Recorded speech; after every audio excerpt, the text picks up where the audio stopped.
Hey YouTube, it's Mr. North 14, and today I want to do a review.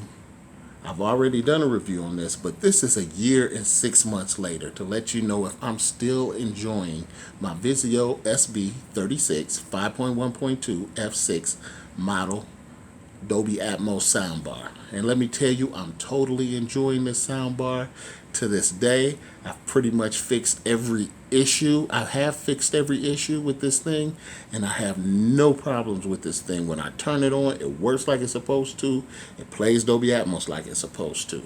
So let's get into this review and let's talk about the pros and the cons after 1 year, 6 months of use. So we're going to start out with the cons first. What is it that I dislike the most about this system?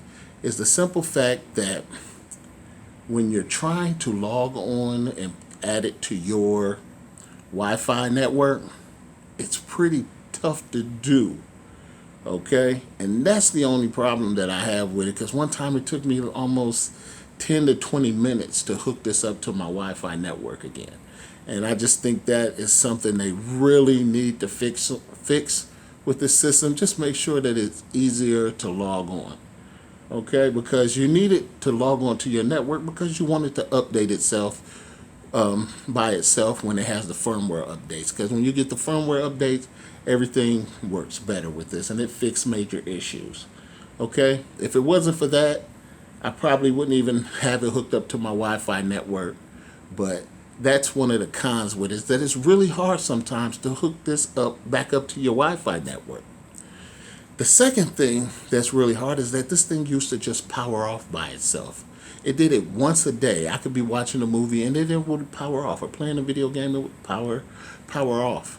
And then I would just have to turn it back on. It really wasn't a problem, but that can be annoying. But I found a fix for that. Just to let you know, I found a fix for that. Please subscribe to my page and you can find that video on how to fix that power off issue.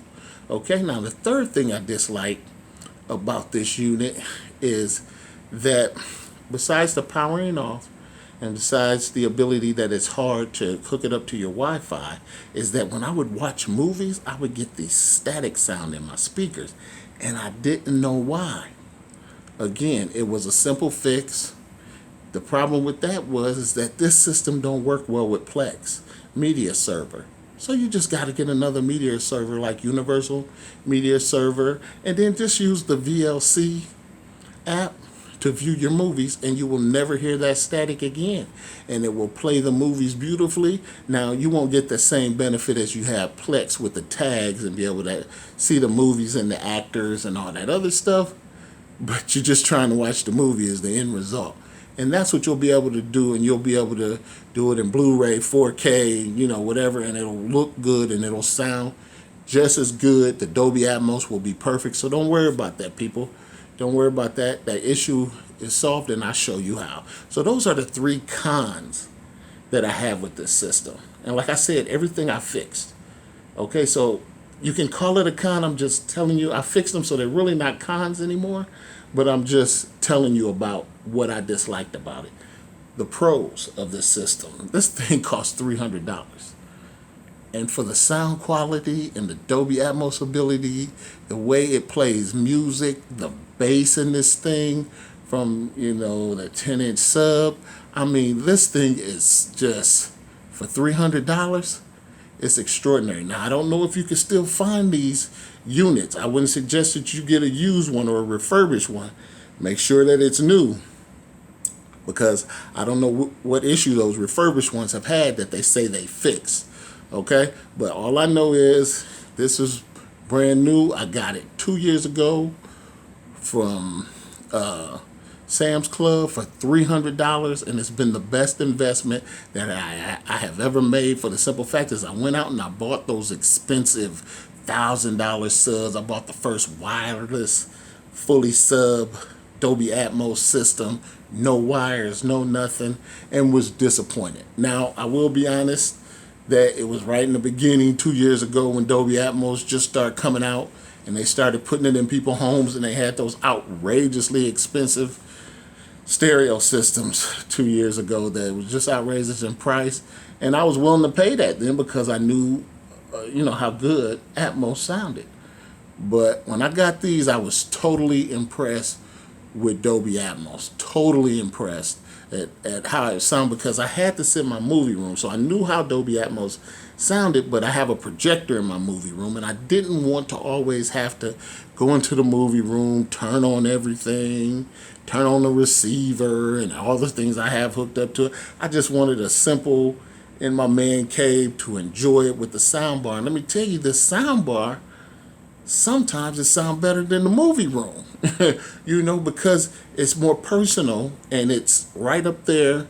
Another, pro is that it's in the room. The ceilings are not that high, and the reflective of the high speakers bounce off perfectly.